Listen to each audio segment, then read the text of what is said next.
আমরা এবারে শুরু করব আমাদের পাঠ আলোচনা লাইফ ডিভাইন দিব্য জীবন। পাঠ ও আলোচনা করবেন শ্রী সুধেন্দু সাহা।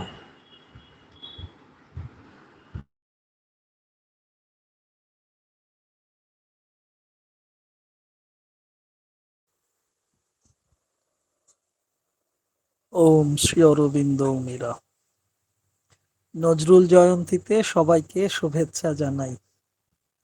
আর একটু ক্ষমা চেয়েই নিচ্ছি, দেরি হলো ঢুকতে। এরকম একটি অনুষ্ঠান আমাদের এই অঞ্চলে ঘরোয়া ছিল, ওরা বলেছিলেন, একটু ঘুরে এলাম, সেজন্যই দেরি হয়ে গেছে।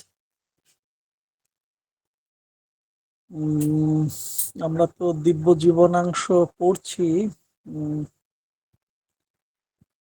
গত সপ্তাহে যেদিন পড়েছিলাম এরকম একটা কথা বোধহয় ছিল যে আমাদের মন খণ্ডতাকে সত্য বলে ধরে নিতে পারে, ধরে নেয়। হুম, কিন্তু কার্যত খণ্ডতা তো মূল সত্য নয়। এরকম পড়তে পড়তে, শুনতে শুনতে একটু কেমন লাগে। তাই পরের বাক্যটাই পড়তে হয়। কি বলছেন শ্রী অরবিন্দ তার পরের বাক্যে? Yet it was, for it is this that has found unity and abolished itself. অথচ অস্তিত্ব তার ছিল। একটা জায়গায় বলা হয়েছে যে মন যদি খণ্ডতার মধ্যে সত্য খুঁজে নেয় বা খণ্ডতাকেই সে গুরুত্ব দেয়, তার অস্তিত্ব নিয়ে কখনো কখনো টানাটানি পড়ে। বৈপরীত্য আমরা দেখেছি, বৈপরীত্য বোধ, বৈপরীত্য ভাব, মন নিয়ে নানা রকম বিপর্যয় সূচক বিষয়ে আমরা খেয়াল করি। তো মনের অস্তিত্ব ছিল, নইলে অখণ্ডকে জানলো কে, প্রলয় হলো কার। একটা সময় তো আমরা আহ ভেবেছি, জেনেছি মনের তালে কোনো অস্তিত্ব নেই। মনের যদি অস্তিত্ব না থাকে তাহলে অখণ্ডকে জানলো কে, কিসের মাধ্যমে আমরা জানি? একটা মাধ্যমের সহায়তা নিয়ে তো এগোতে হয়। মনের প্রলয় হবে কেন? তা মনের যদি অস্তিত্ব থাকে তাহলে মনের কাজ আছে। শ্রী অরবিন্দ খুব সুন্দর করে এগোচ্ছেন যে একটা সময় মনের অস্তিত্বকে মানা হয়নি। মনের অস্তিত্বকে না মানা হলে তাহলে অখণ্ডকে তো জানাই যেত না। কার মাধ্যমে অখণ্ডকে জানবে সাধারণ মানুষ? সবাই তো ঋষিকল্প চেতনা নিয়ে জন্মগ্রহণ করেন না। সাধারণ বস্তু জীবনের, ইন্দ্রিয়কর জীবনের সঙ্গেই যুক্ত থাকেন। আপাত সুখ, আপাত দুঃখ, এগুলোকেই কখনো কখনো প্রধান বলে মনে করেন। একটু সুখ এলেই সেটাই সর্বময়কে কল্পনা করে নেন, দুঃখ এলে সর্বময়কে মানতে চান না। তাহলে এগুলো কিসের মাধ্যমে হচ্ছে? নিশ্চয়ই একটি বিষয় আছে, তাকে যদি আমরা মন বলে ধরে নিই। আমাদের মনের কাজও ওই রকম, সে অখণ্ডকে খণ্ড খণ্ড করে নেয়, ছোট ছোট করে নিয়ে বোধহয় বুঝতে চায়। সংশয়ের মধ্যে ওই যে খণ্ড খণ্ড করছে, তার কারণ তার মধ্যে একটা সংশয় আছে, টুকরো টুকরো করছে। তো সেই সংশয়ের দোলায় দুলতে দুলতেই প্রতিটি খুঁটিনাটি বিষয়কে সে দেখতে থাকে। এটা মনের একটা স্বভাব ধর্ম। সে বিচার করতে থাকে, বিচার করতে করতে এক সময় সে নিশ্চিত করেই এক অখণ্ড রূপ যে ফুটে উঠছে সেটা প্রথমে কল্পনা করে, তারপরে বোঝে, অনুভব করে, উপলব্ধি করে। যেমন একজন ছবি আঁকতে বসেছেন, ধরা গেল, তাকে তো নানা রকমের রং, তুলি ইত্যাদি প্রভৃতি নিয়ে বসতে হয়, কাগজ কলম বা ক্যানভাস নিয়ে বসতে হয়। এগুলো তো টুকরো টুকরো বিষয়। যদি খণ্ডতা ধরি আমরা, বিভিন্ন রং রয়েছে আলাদা আলাদা আলাদা, তুলি রয়েছে বিভিন্ন রকমের, ক্যানভাস বা কাগজ এরকম রয়েছে। এগুলোকে যদি খণ্ডতা বলি, টুকরো টুকরো অংশ বলি, কিন্তু অবশেষে যখন ছবি আঁকা শেষ হয়, তখন তো একটি পূর্ণ অখণ্ড রূপ ফুটে ওঠে। ঠিক তেমনি ভাবে পাথর কুঁদে কুঁদে একজন ভাস্কর যেমন একটি মূর্তি গড়ে তোলেন, তাহলে ওই খণ্ড খণ্ড বিষয় থাকলেও তার যখন পরিণতি আসে, সেখানে একটা অখণ্ড রূপ ফুটে ওঠে। সেটাই পূর্ণতা, পরিণতি। বহুতাকে নিয়ে এক করে দেওয়ার যে ক্ষেত্র, তা আমাদের মনই করে দেয়। মন ছাড়া আর কেউ সেটা করতে পারে না, সেখানে তাদের অধিকার নেই। এটা একসময় মনকে অস্বীকার করা হয়েছে, এখনো কেউ কেউ মনকে অস্বীকার করেন না তা নয়। তবে মনকে অস্বীকার করে পূর্ণতার সন্ধানে এগোনো সম্ভব হয় না। শ্রী অরবিন্দ একজন বৈয়াকরণের মতো, একজন বিজ্ঞানীর মতো, একজন গবেষকের মতো সেই ধাপগুলো আমাদের দেখিয়ে দিয়েছেন। তাহলে মন কি করে না, বহুতাকে জড়ো করে একটা পূর্ণতার জায়গায় নিয়ে যায়, একটা বিশেষ রূপ দান করে, বৈচিত্র্যকে ঐক্যের সুরে গঠন করে। যেমন অনেক ফুলকে নিয়ে একটি মালা গাঁথা, সেও তো মনেরই কাজ। হাত কাজ করে, ছুঁচ সহায়তা করে, সুতো সহায়তা করে, কিন্তু মনের পরিকল্পনা না থাকলে মনই সেখানে পরিকল্পনা করে, মনই পরিচালনা করছে। এগুলো সবই মনের কাজ। তাই তার অস্তিত্ব একেবারে ছিল না তা নয়। আগে আমরা দেখেছি কোন কোন বিচারক, মতামত দাতা, দার্শনিক বা দার্শনিক কল্প যারা, তারা মনকে একসময় অস্বীকার করেছেন, মনকে অস্বীকার করে কিছু দূর এগোতে পেরেছেন, কিন্তু তারপরে তারা বিরত হয়েছেন কিংবা পতন হয়েছে, যেভাবেই বলি না কেন। পতন বললে শুনতে খারাপ লাগতে পারে, পিছিয়ে পড়েছেন। মনকে না ধরলে এগোনো সেখানে সম্ভব হয়নি। শ্রী অরবিন্দ তো তারপরে ধাপে ধাপে একেবারে সাধারণ মন, তারও নিচে থেকে শুরু করে একেবারে চরম জায়গায় পৌঁছেছেন। সেগুলো ধাপে ধাপে তিনি নিয়ে আসছেন আমাদের, একেবারেই বলে দিচ্ছেন না শ্রী অরবিন্দ। তাহলে আমরা ঠিক ধরতে নাও পারি, পিছিয়ে পড়তে পারি। পিছিয়ে যাদের না পড়ি, শ্রী অরবিন্দের শ্রীমায়ের সাধনাই তো তাই। একক সিদ্ধাইয়ের জন্য তারা যদি কাজ করতেন, তাহলে আর কারুর দিকে তাকাতেন না, একা অনেক দূরে অনেক উন্নত একটি জায়গায় পৌঁছেছেন, পৌঁছে যেতেন। তা বলে কি তারা পৌঁছে যাননি? না, বরং পৌঁছে গেছেন, আমাদের সঙ্গেও এগিয়ে নিয়ে চলেছেন। এইটা হচ্ছে ওদের মহত্ব। তথাকথিত গুরুবাদের সঙ্গে শ্রী অরবিন্দের পূর্ণ যোগবাদের এখানে একটি বিশেষ আহ পার্থক্য বলবো, নাকি ভেদ বলবো, নাকি যেভাবেই বুঝে নিতে পারি আমরা, আছে। প্রাচীন সেই গুরুবাদে তো যেরকম ব্যাপার আছে, গুরু যতটুকু বলবেন ততটুকুই তার শিষ্য সেবক করবেন, তার বেশি কিছু নয়। কিন্তু শ্রী অরবিন্দ সেই জায়গাটা নয়, শ্রীমা সেই জায়গাটা নয়। শ্রী অরবিন্দ বারে বারেই সে কথা বলেছেন, আমি যা বলছি সেটুকুই শেষ নয় বাছা, এর পরেও থাকতে পারে। সেই জায়গাটা যাওয়ার জন্যে উৎসাহ জুগিয়ে দিচ্ছেন।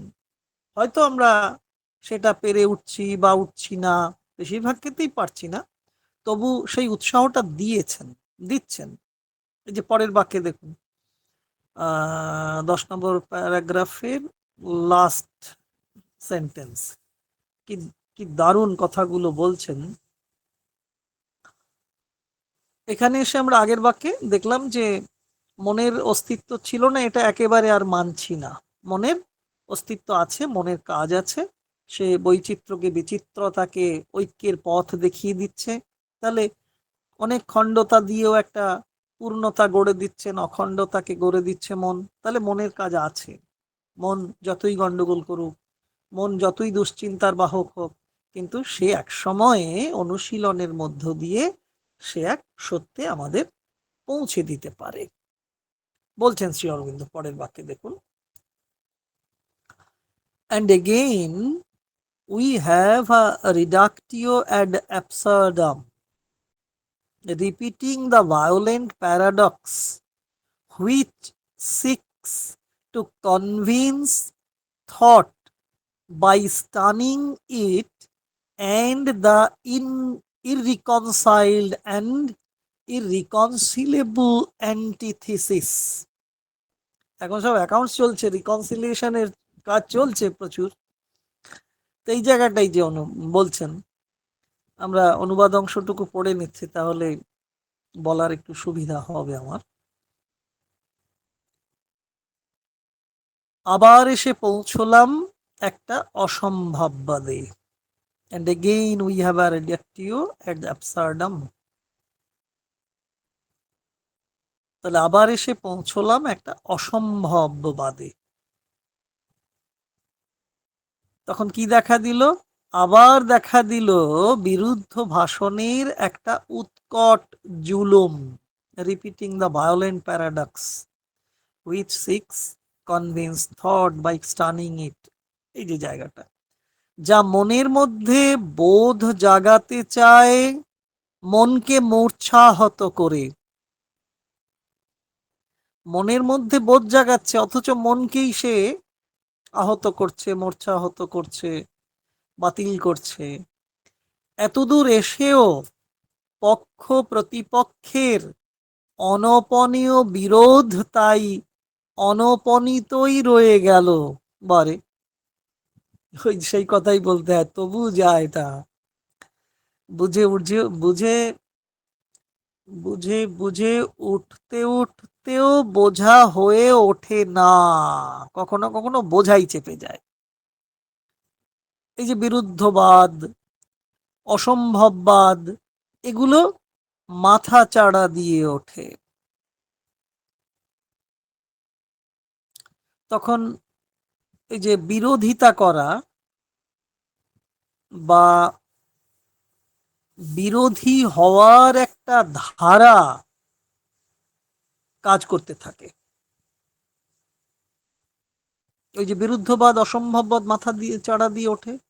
আজকে সমাজ সংসারে একটু নজর দিলেই খেয়াল করা যায় সেগুলো। তখন ওই বিরোধিতা করা, বিরোধ করা, বিরোধী হওয়া, বিরোধিতা করা, হ্যাঁ বিরোধী হওয়া এবং বিরোধিতা করা, এটা একটা ধারা হয়ে যায়। সমাজ ব্যবস্থা একটা ধারা হয়ে যায়, সেইভাবেই কাজ চলতে থাকে। আমরা সেগুলো কালে কালে চোখে পড়ে, ইতিহাস আমাদের তা ধরিয়ে দেয়, চোখে আঙুল দিয়েই দেখিয়ে দেয়। বর্তমান সময় তো এক সময় ইতিহাসের পৃষ্ঠায় উঠে আসবে, তখন আবার ভবিষ্যৎ প্রজন্ম সেটা দেখতে পাবে। এবং কি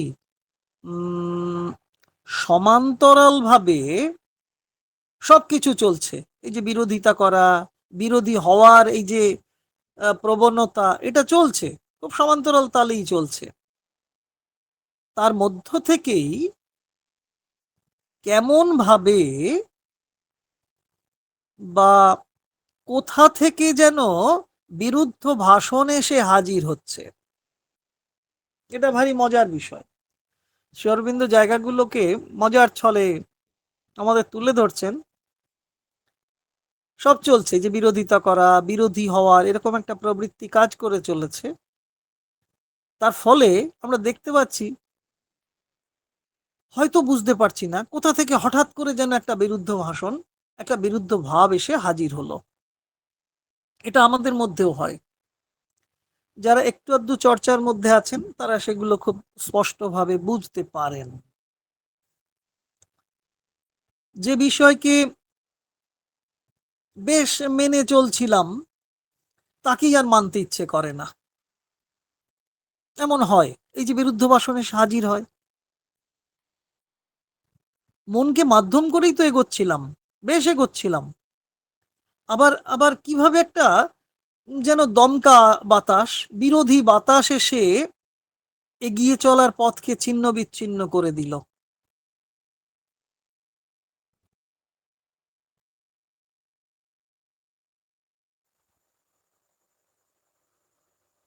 মনও তখন হতভম্ব হয়ে যায়। একটা গান মনে আসতে আসতেও আসছে না, আরে অমর পাল গেয়েছিলেন, শ্রদ্ধেয় অমর পাল। এই এই এই এই জায়গাটা একটু সুন্দর করে ধরা পড়ছে।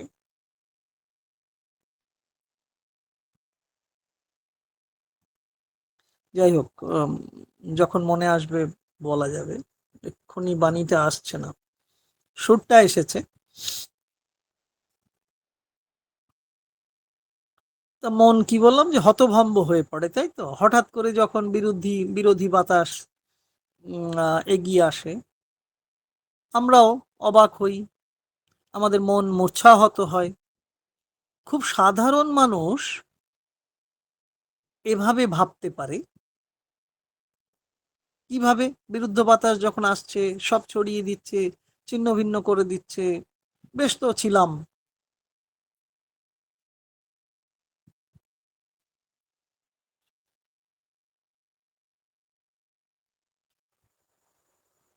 ও পাখি কখন উড়ে যায়, ও তার বদ হাওয়া লেগেছে গায়ে। হ্যাঁ, মনে পড়লো, সুরটা মনে পড়ে গেছে।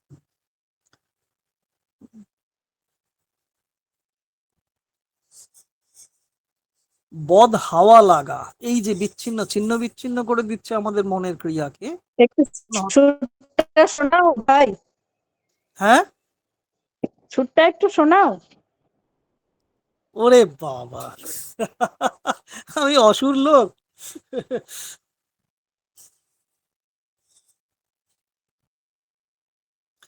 ও তার বদ হাওয়ালে গেছে গায়, পাখি কখন উড়ে যায়, পাখি কখন উড়ে যায়, ও তার বদ হাওয়ালে গেছে গায়, পাখি কখন উড়ে যায়, এরকম ধরনের।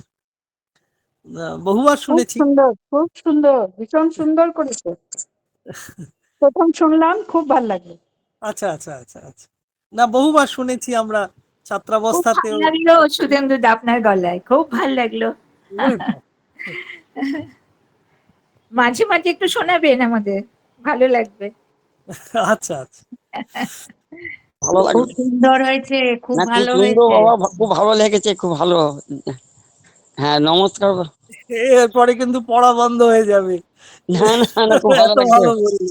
না, হ্যাঁ, না এটা না, এভাবে মাঝে করতে হবে এরকম করে বাবা। আচ্ছা আচ্ছা বাবা, ঠিক হ্যাঁ আছে। হ্যাঁ হ্যাঁ হ্যাঁ, নমস্কার।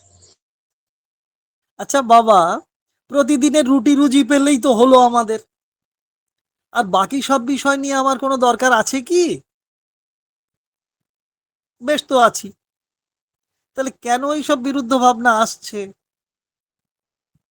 অন্য কোনো বিষয় নিয়ে ভাবনা করার দরকারই নেই আমাদের। এভাবেই তো চলছে সাধারণ মানুষের জীবন, তাই না? চলতে থাকে এইভাবে, তাই তো? তাহলে তাহলে তাহলে সমাধানের পথ খুঁজে পাওয়া যাচ্ছে কি? খুঁজে পাওয়া যাচ্ছে না। কেমন যেন ওই যে বদ হাওয়া লেগেছে, মন উড়াল দিতে চাইছে, সে যেন লক্ষ্যচ্যুত হচ্ছে। তাহলে এতদিন তো বেশ ভালো ছিলাম, বেশ চলছিল, হঠাৎ কি হলো? তো এখন আর সমাধানের সূত্রও খুঁজে পাওয়া যাচ্ছে না। সমাধান খোঁজার মাধ্যমটা কি অকেজো করে রাখা হয়েছে, ওই যে মনকে মূর্ছাহত করে রাখা হয়েছে। যে সমাধানের পন্থাটা খুঁজবে, সূত্র সন্ধান করবে, মন, সেই মন, সে মাইন্ড ফ্যাকাল্টিকে তো আমরা অফ করে রেখেছি। যেমন এক শ্রেণীর সাধক সম্প্রদায় আছেন না, মনকে অবশ করে দেন বিভিন্ন নেশা ভাঙ করে। শিবের কথা অনেকে বলেন, কিন্তু শিব সেটা তো আর মনকে নয়, তিনি প্রাণকেই বোধহয় বন্ধ করে রাখার চেষ্টা করেন, অবশ করেন। কিন্তু আমরা কখনো কখনো মনকেও অবশ করে রাখি। তাহলে সমাধানটা খুঁজবো কি করে? মনের যে মাধ্যম, তাকেই তো অকেজো করে রেখেছি। আমার সন্তান যদি দুধে ভাতে থাকে, তাহলে খারাপ লাগবে শুনতে। শ্রী অরবিন্দ সোসাইটির কেন্দ্র শাখায় কি হলো না হলো সে বিষয়ে তেমন কিছু না ভাবলেও চলে। মেম্বারশিপ নিয়েছি, পত্রিকা আসছে, ব্যাস, প্রতি বছর বার্ষিক চাঁদা পাঠিয়ে দিচ্ছি, বেশ। আর বেশি কিছু ভাবার তো দরকার নেই, কেন্দ্র শাখায় যাওয়ার দরকার নেই, পরিচ্ছন্নতার দরকার নেই, সেখানে পাঠচক্র হয় কিনা দরকার নেই। এগুলো বিরুদ্ধ কথা। তো এই যে মাইন্ড ফ্যাকাল্টি, মনকে তো অবশ করে রেখেছি। সে যে আমাদের উৎসাহ যোগাবে, আমাদের দীপন যোগাবে, যে হ্যাঁ এখানে যেতে হবে। সাইকিক বিং তো অনেক আগের বা অনেক গভীরতর। সে প্রাণকে উদ্দীপনা দেয় আর মনকে এই ক্রিয়াগুলো করতে সহায়তা করে। মন যদি আমার ওই মূর্ছাহত হয়ে পড়ে, তাহলে মায়ের কথাও চিন্তা করতে পারবো না। মন যদি না থাকে, শ্রী অরবিন্দের ছবির দিকে তাকাবো, চিনতে পারবো না। মায়ের দিকে তাকালে মা বলে শনাক্তকরণ করতে পারবো না, মনকে যদি অফ করে দেওয়া হয়। শ্রীরামকৃষ্ণ ঠাকুর যেটা করতেন, শ্রী অরবিন্দ যেটা করতেন, তাদের ছুঁচ ফোটানো হচ্ছে, ব্যথা লাগছে, আহা যন্ত্রণা হচ্ছে, দাঁড়াও বাবু, দাঁড়াও বাবু।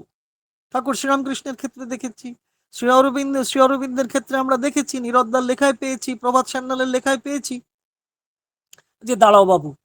তাহলে মাইন্ডকে তিনি উইথড্র করে নিলেন, সঙ্গে সঙ্গে ব্যথা আর নেই। আমরা অবশ্য সেটা পারি না। তাহলে মনকে, মনের সেই জায়গাটা দিলে তাকে উইথড্র করে নেওয়ার ক্ষমতা যদি অর্জন করা যায়, আমরা পারি না, অনেক বিরুদ্ধ কথা আসে। তবে শ্রী অরবিন্দ আবার আমাদের আশার বাণী শোনাচ্ছেন পরের অনুচ্ছেদে গিয়ে, আমরা দেখব 11 নম্বর অনুচ্ছেদ 1 নম্বর বাক্য দেখুন। The difficulty in its lower term disappears if we realize that mind is only a preparatory form of our consciousness. আশার বাণী। ডিফিকাল্টি কোথায়? ইন ইটস লোয়ার টার্ম, একেবারে অবর চেতনায়, অবর ভাবে, নিম্নতম যে জায়গা, সেখানে আমাদের সমস্যা দূর হয়ে যেতে পারে। If we realise that mind is only a preparatory form of our consciousness. একেবারে পাক্কা নয় সে, পাকা চেতনা নয়, পরিপক্ক চেতনা নয়, পরিপূর্ণ চেতনা নয়, কিন্তু চেতনার একটা প্রাথমিক সোপান তো বটে। অনুবাদে বলছেন, অবরভূমির এ সমস্যা মেটে যদি মানি মন আছে চেতনার উদ্যোগ পর্বে শুধু।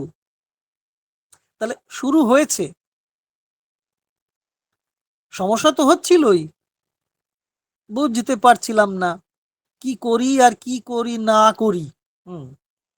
কি করি আর কি না করি, অবশ্যই সেটা মন নিয়েই। মন এবং তার যে ক্রিয়াকাণ্ড, তা নিয়ে আমাদের বেগ পেতে হচ্ছিল। সাধক সাধিকা বেগ পাচ্ছেন,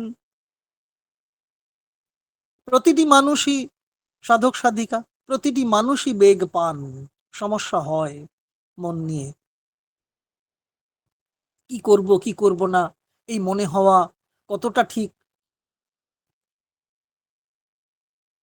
এবারে তার একটা সহজ সমাধান এনে দিলেন ঠাকুর শ্রী অরবিন্দ। তিনি বলে দিলেন এই কথাটাই, যে mind is only a preparatory form of our consciousness. চেতনার প্রাথমিক উদ্যোগ পর্বে আমাদের মন দাঁড়িয়ে আছে। বেশ পড়লাম বটে, কিন্তু এই কথা বুঝতে গিয়ে দেখি, কি দেখছি এই কথা বুঝতে গিয়ে, এতদিনের নিম্নতায় লালিত মনকে আর যাবতীয় গন্ডগোলের মূল হোতা বলতে পারি না। সম্ভবত আলপনা বন্দ্যোপাধ্যায় কিংবা অন্য কোনো শিল্পী, ভুল হতে পারে নাম, একটা গান ছিল না, যে মনই করে যত গন্ডগোল। অন্য কোনো শিল্পীও হতে পারেন, আলপনা বন্দ্যোপাধ্যায়ের নামটাই এলো বললাম, ভুল হতে পারে।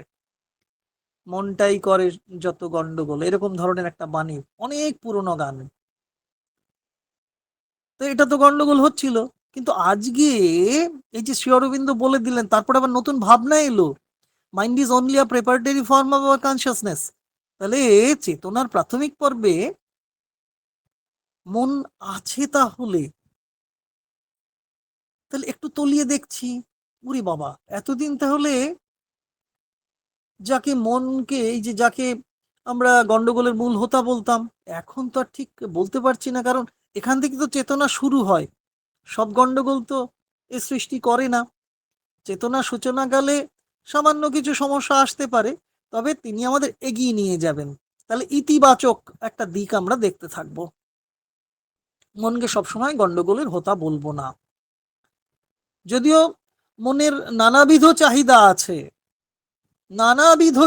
চাহিদা আছে, এবং সেই মনের সঙ্গে অদ্ভুতভাবে প্রাণ, হৃদয়, চৈত্য সত্তা, তারপরে যে মনকে ধরতে গেলে কখনো কখনো না প্রাণ এত পাওয়ারফুল, শক্তিশালী, সে মনকে আক্রমণ করতে থাকে।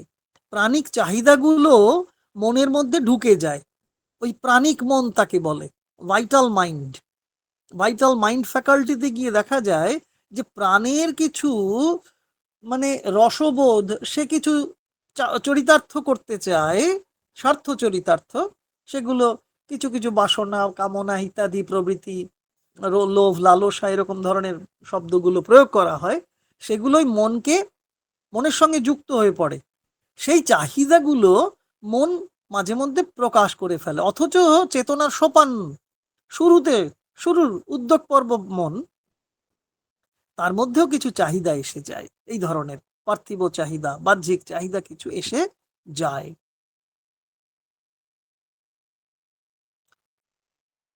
তো সেই যে চাহিদাগুলো, সেগুলো সবই যে সঙ্গতিপূর্ণ তা নয়, কিছু কিছু সঙ্গতিহীন, কিছু কিছু আছে অতিরিক্ত চাহিদা। তাহলে প্রাণিক এই যে অতিরিক্ত চাহিদাগুলো, যেগুলো ভীষণ আক্রমণাত্মক, তারা মনকেও দীর্ণ করে, দুর্বল করে দেয়। যে মন চেতনার সোপান বেয়ে ওপরে উঠতে চাইছে, তাকে ওই প্রাণ আক্রমণ করে, শুল ফোটানোর মতো, সুই ফোটানোর মতো, ফুল ফোটানোর মতো।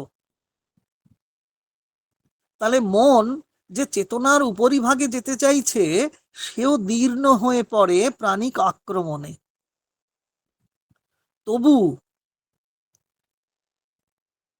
তবু একথা স্বীকার করে নিতেই হবে আমাদের, যদি অবশ্য মানি, তবেই মন হয়ে উঠবে চেতনার উদ্যোগ পর্ব।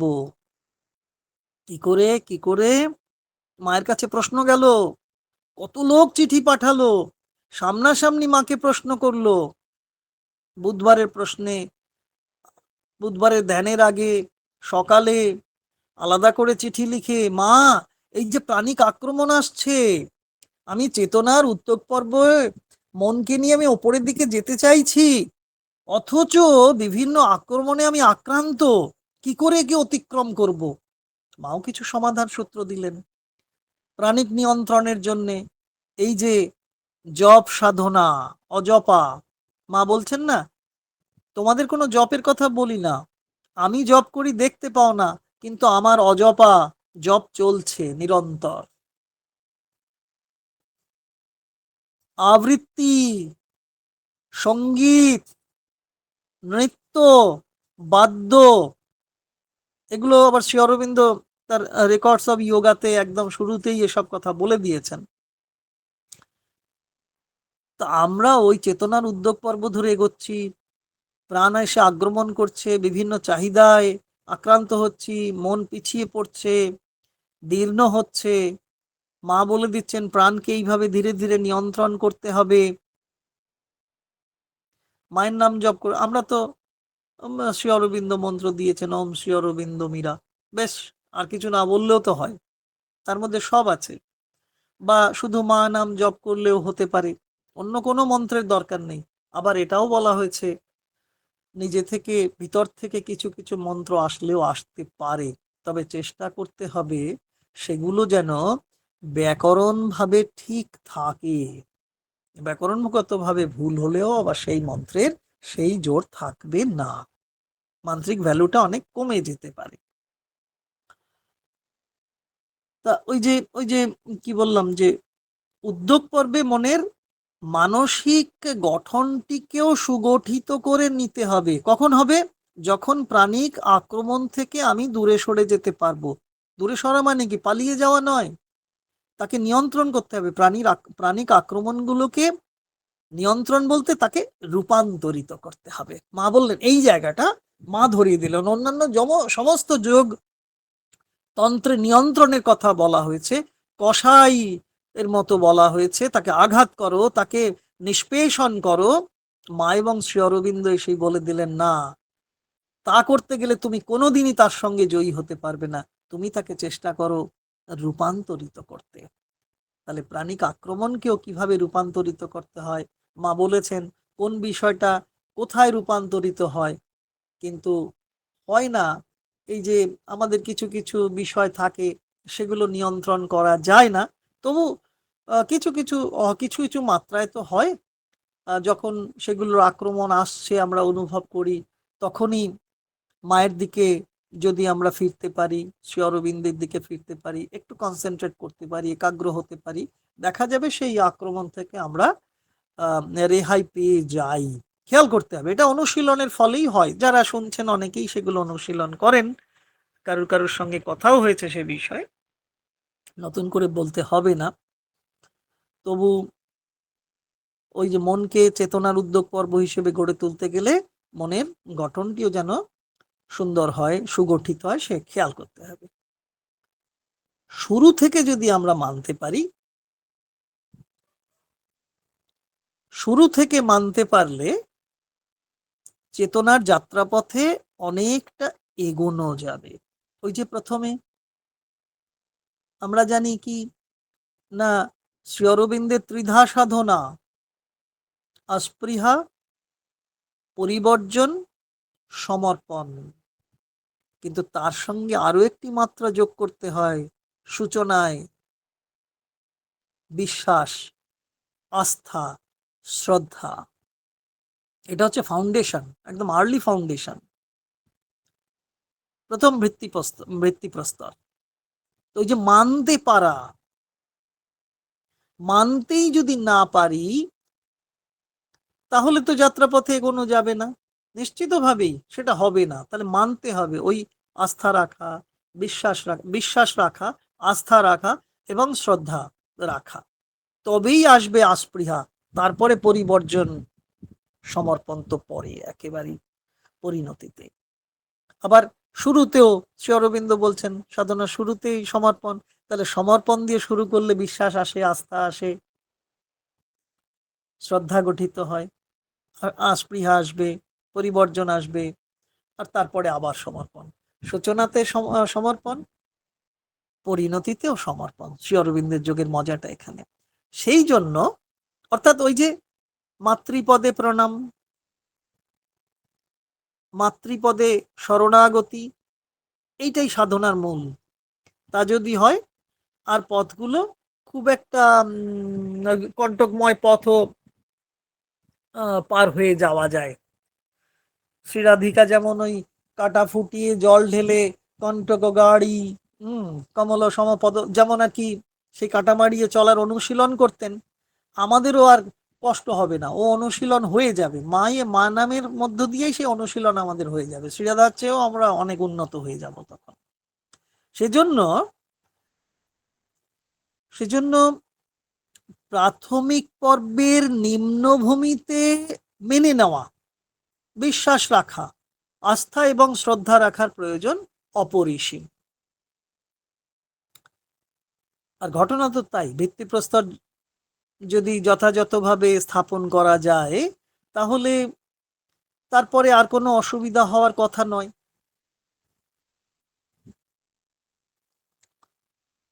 সূচনা পর্ব অনেকটা এগিয়ে দেয়। শেষ কথা হয়তো হতে পারে না, তবে কথাই তো আছে, সূচনা যদি বলা হয় তাহলে অর্ধেক কাজ সমাপ্ত হয়ে যায়। সেই খেলাতেও দেখা যায়, ক্রিকেট খেলাতেও অনেকেই হয়তো খেলা দেখছেন, আজকে সেমিফাইনাল চলছে আইপিএল এর। তো সূচনা পর্ব যদি ঠিক থাকে শুরুটা, তবে শ্রী অরবিন্দ এবং মায়ের এই পূর্ণযোগ, এটা মজার কথা আছে।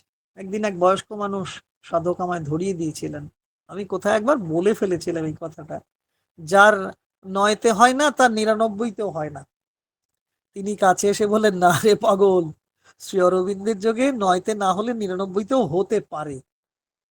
কোন জায়গাটা, কোন সময়টা যে তোমার জীবনের সুবর্ণ মুহূর্ত সেটা তুমি জানো না, মা বলে দিয়েছেন। তাহলে প্রতিটি মুহূর্তই আমাদের জীবনের সুবর্ণ মুহূর্ত হয়ে উঠতে পারে। সেটাই আমার সূচনা পর্ব। এই শুরু করছি, এখনই আমার সূচনা পর্ব। তারপরে দুদিন পরে ভুলে গেল, আবার নতুন করে শুরু করা। ওই যেমন সুনীল মনোহর গাভাস্কার তার আইডল যে আত্মজীবনীমূলক রচনা, সেই বইতে লিখেছিলেন না, এক সাংবাদিকের প্রশ্নের উত্তর সেখানে আছে যে ওই 10 রান হয়ে যাওয়ার পরে সুনীল মনোহর গাভাস্কার কি করতেন, আবার নতুন করে গার্ড নিতেন, আম্পায়ারের দিকে তাকিয়ে বলতেন কোনটা লেগ স্টিক কোনটা মিডল স্টিক, আর সেইভাবে ব্যাটের দাগ দিয়ে নিতেন, গার্ড নেওয়া যেটা। তো সাংবাদিক জিজ্ঞেস করেছিলেন যে আপনি এরকম প্রতিটি 10 রান করার পরে এরকম গার্ড নেন কেন? এমনি প্লেয়াররা তো একবারই সাধারণত গার্ড নেয়, ক্রিজে যখন আসে ব্যাটিং করতে আসে তখনই গার্ড নিয়ে নেয়, সেই দাগ দিয়ে রাখে, সেই অনুযায়ী খেলে। তো উনি বললেন, দেখুন আমি ছোট্ট ছোট্ট করে এগোতে চাই, যেটা আমরা গানে শুনি, অরুন্ধতী হোম চৌধুরী, প্রতিমা বন্দ্যোপাধ্যায়, ছোট্ট ছোট্ট পায়ে চলতে চলতে ঠিক পৌঁছে যাব সেই চাঁদের পাহাড়, এই যে গানটা। তো দেখুন ওই 10 রান পারফেকশন, যে আমি ওই 10 রান করে করে আবার নতুন করে গার্ড নেওয়া মানে কি, আমি ওই যে 10 রান করেছি এটা ভুলে যাই, আবার নতুন করে 10 রান করতে চাই, আবার 10 রান করব, নতুন করে গার্ড নেবো, এই যে 20 রান ফেলে এলাম, এইভাবে আমি 100 রানে পৌঁছই।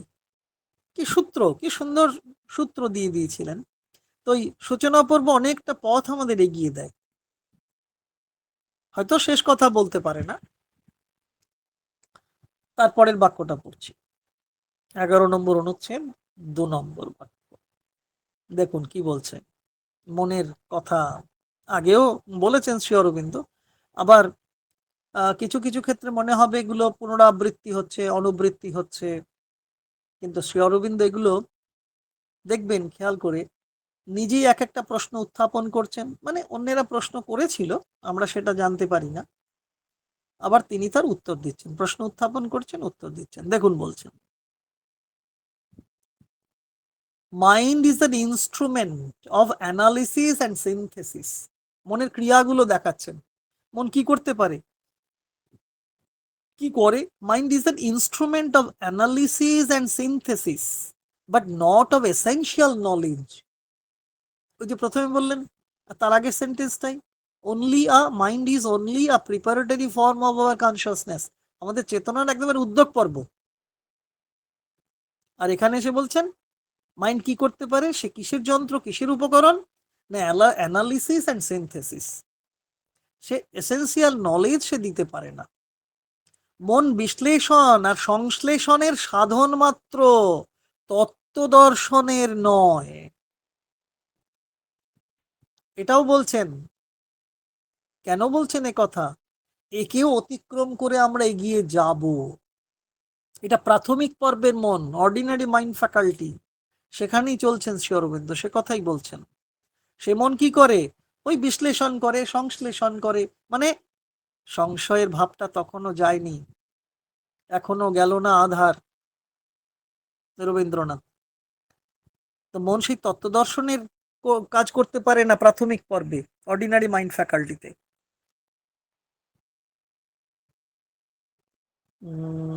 কি বলবো যে আহ, যথাবিহিত জ্ঞানকে তত্ত্ব দর্শনের আওতায় আনা যায়। যথাবিহিত জ্ঞান, তাকেই তো আমরা তত্ত্ব দর্শন বলবো। মানে গভীর জ্ঞান, যেখানে কোনো ভুল থাকবে না, ত্রুটিহীন সেই জ্ঞান। সেখানে মনের গতিবিধি নিয়ন্ত্রিত অবস্থায় থাকে, অর্থাৎ মন সেই জ্ঞানকে প্রভাবিত করতে পারে না। যে মনের ওই যে উসখুস করবে, প্রাণিক মন একটু একটু চাহিদা জুগিয়ে যাবে, এরকম হবে না। সেই যথাবিধ তত্ত্ব দর্শনের ক্ষেত্রে মনের ক্রিয়া থাকবে না, মনের উচাটনটা থাকবে না, সে নিয়ন্ত্রিত অবস্থায় থাকবে। সবটুকু সে অর্জন করতে পারে না প্রাথমিক পর্বের মন, কিন্তু তত্ত্ব দর্শন জায়গায় তো যেতে পারেনি, যেতে পারলে হতো। প্রাথমিক পর্বের কথা বলা হচ্ছে। সাধারণ মন সবটুকু অর্জন করতে পারেনি, সেই পূর্ণ জ্ঞান, সেই তত্ত্ব দর্শন অর্জন করতে পারেনি। তাই সে সেই জ্ঞানের যে মূল রূপ সেটা প্রকাশ করতে পারছে না। তবে পারছে কি? বিশ্লেষণ করতে পারছে, সংশ্লেষণ সে করতে পারছে। এই এই সক্ষমতাটুকু তার আছে সাধারণ মাইন্ডের, মনে। অনেক কিছু খুঁটিনাটি বিচার বিশ্লেষণ করার কি বলবো নেশা আছে মনের, এবং তা করেও। তাতে করে কিছু যে সে পায় না তা নয়, তাও একবার বলা যাবে না। যে নেশার মতো ওই যে খুঁটিনাটি বিচার বিশ্লেষণ সংশ্লেষণ করছে, তার মধ্যে থেকে যে কিছু পাচ্ছে না তা নয়, পাচ্ছে। মাঝে মাঝে তব দেখা পাই, কিন্তু পুরোটা হয় না। তত্ত্ব দর্শনের দেখা নাই, তোমার দেখা নাই রে, তোমার দেখা নাই। তবে পূর্ণতা তো তাতে আসছে না, খানিকটা হয়তো বোঝা যাচ্ছে, ক্ষণিক আভাস, আকার ইঙ্গিত, এবং অনুমানে কিছু কিছু বুঝে নেওয়া, এই আর কি। কিছু কিছু বুঝে নেওয়া সাধারণ মাইন্ড ফ্যাকাল্টি এটা করতে পারে, ordinary, most ordinary mind faculty এইটা করতে পারে। অর্ডিনারি মাইন্ড ফ্যাকাল্টির অনেক সমস্যা তো থাকে, সেগুলো অতিক্রম করতে হয়। ওভার মাইন্ডে যেতে গেলেও সে বড্ড কঠিন সব ক্রিয়া সামগ্রী, আমরা কতটা কি আর পেরে উঠছি। কারণ আমাদের সেখানেও তাড়িত করে, প্রতারিত করে মণিপুর, বা তারও যে অধস্তন যারা রয়েছেন তারা আমাদের ভীষণভাবে আক্রমণ করেন। তো পরের বাক্য পড়বো নাকি আজকে বিরতি টানবো? 9টা বাজে। তাহলে এইটুকু আমরা জানলাম যে মনের ক্ষেত্রে সাধারণ মন, তার কিছু নেশা আছে, সে সংশ্লেষণ বিশ্লেষণ এগুলো করে। তার মধ্যে থেকে যে একেবারে কিছু পায় না তা নয়, তবে পূর্ণতা, তত্ত্ব দর্শনের যে ক্ষমতা সেটা তার অর্জন হয়নি। খানিকটা আভাস, আকার ইঙ্গিত, এই অনুমান, এইগুলো সে বুঝতে পারে। এই তারপরে যেগুলো রয়েছে ধাপে ধাপে আসছেন শ্রী অরবিন্দ, তার কর্মপ্রণালী, মন যে কি করবেন, তার ফাংশন কি, তারা কি কি অংশ, কিসের কিসের অংশ, এগুলো পরের বাক্যগুলোতে আমরা দেখবো। আজকে আর ধরবো না, তাহলে মানে আমি পেরে উঠবো না। হম আমার পক্ষে সম্ভব হবে না, ওই বড্ড সময় বুঝে উঠতে পারবো না। It's function is two cut out something. যাকে পরের দিনই, পরের সপ্তাহেই আমরা বসবো। 2 তারিখ, 2রা জুন অবশ্য ইস্ট ক্যালকাটা ব্রাঞ্চের সাধ্যায় আছে। প্রতি মাসের দ্বিতীয় 2 তারিখে ওরা সাধ্যায় করেন। যদি সেখানে না যেতে হয় বা না যেতে পারি, তাহলে নিশ্চয়ই দিব্য জীবনী পড়ব। সবাই ভালো থাকুন। নজরুল জয়ন্তীতে আবার সবাইকে শুভেচ্ছা, অভিনন্দন, ভালোবাসা। জয় মা, জয় শ্রী অরবিন্দ। খুব ভালো লাগলো সুধীর আপনার, তবে একদিন গান শুনতে হবে আপনার কাছ থেকে। নমস্কার, নমস্কার দাদা। নমস্কার, নমস্কার। একদিন গান শুনবো, খুব না আশা না, করি। আমার সাজানো বাগান নয়, যা উত্তাপ, সাজানো বাগান শুকিয়ে যাচ্ছে। এ গান চলবে না সে বাগানে।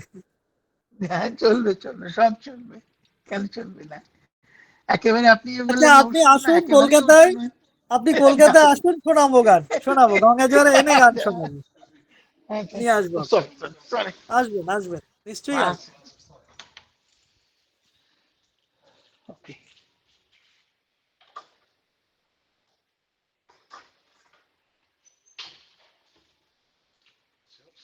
Oh yes.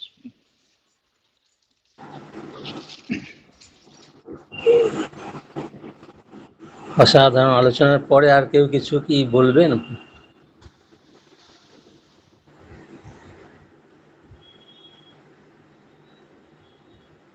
সন্দীপ দা যে অত দূর থেকে রেগুলার আমাদের সঙ্গে থাকেন, এটাও আমাদের কাছে একটা শিক্ষণীয়।